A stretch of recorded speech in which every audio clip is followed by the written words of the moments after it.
Alrighty, y'all. This is where the story begins of the hunt of the giant. So that first buck that you'll see right here is a little 4-point. He's pretty crab clawed everywhere, but was the biggest buck I had seen. And then out of nowhere in my scope, I go left and I just see an absolute monster. Just a wide, pretty 4-point. Has absolutely no defaults to him. He's just straight up huge. From seeing him right here, all I wanted to do was kill that deer. That was my #1 goal.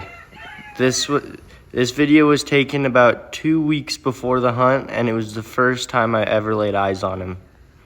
So I hope you enjoy as much as I did, and heck yeah, let's get straight into the freaking action.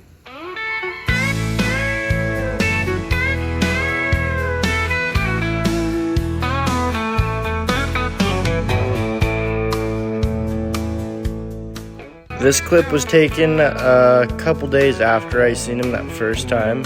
And after the first time, I started seeing him pretty regular, always crossing through and hanging out with all these same deer. He always hung out with that little 4-point, a little 3-point, and then 2 other 4-points and a couple of spikes and does.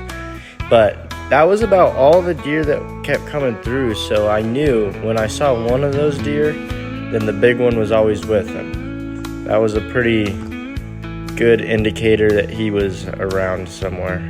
But every time that I get a look at him, or I put a scope on him, he always puts on a show. For example, right here, look at that. Showing off his mass, his wideness, showing off how he's not crab clawed at all. That is just an absolute stud of a buck. Honestly, nothing else I could ask for right there. Pretty much every morning and evening, he was crossing and doing the exact same thing. So I thought I had him down to a T, but as all big bucks do, they always seem to vanish opening day. And he definitely tried to do that on me.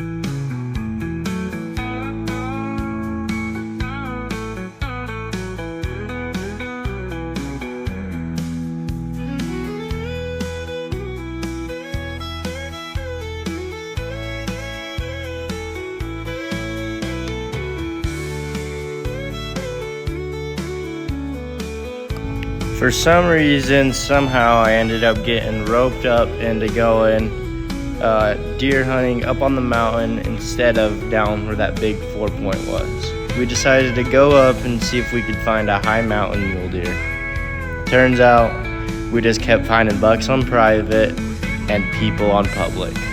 Every deer that we had seen before season on public was gone. And if you saw a 2-point, there was 5 cars with it. So it kind of became a rodeo and everything was just spooked and gone. So we spent a couple days actually up looking at different deer and looking around until we decided to come back home and come back and try to kill the big 4-point.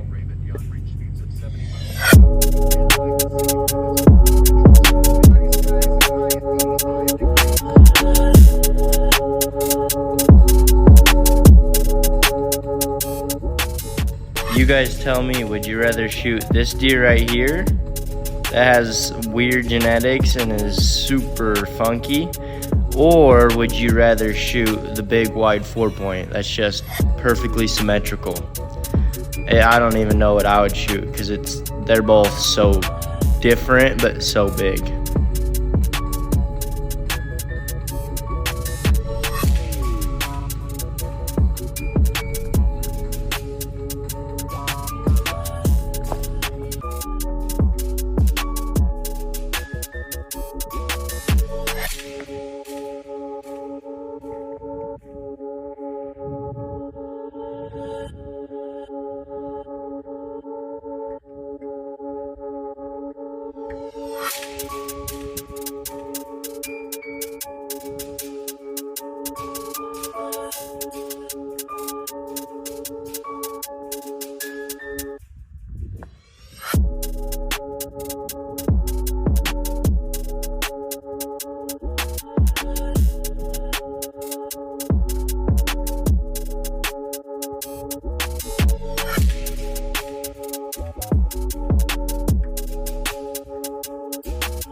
Just another absolute giant. Inline 5 on one side that is also on private. So nothing we can do about that. He ain't coming off there.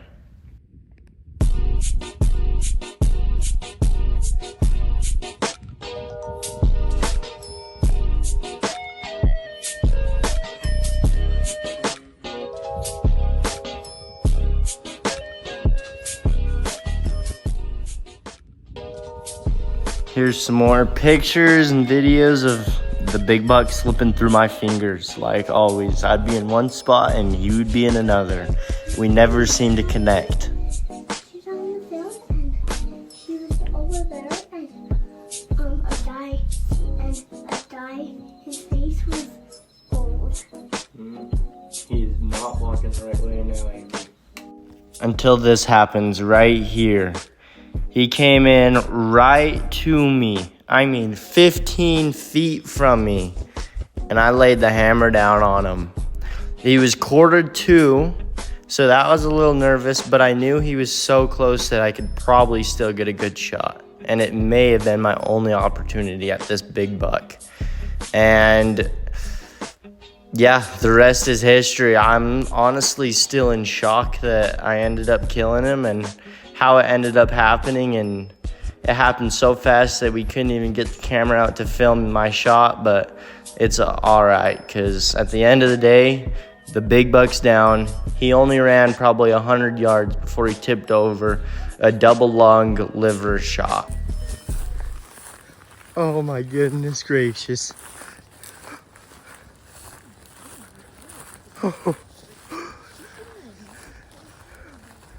Oh my gosh. What did I just shoot? Holy cow.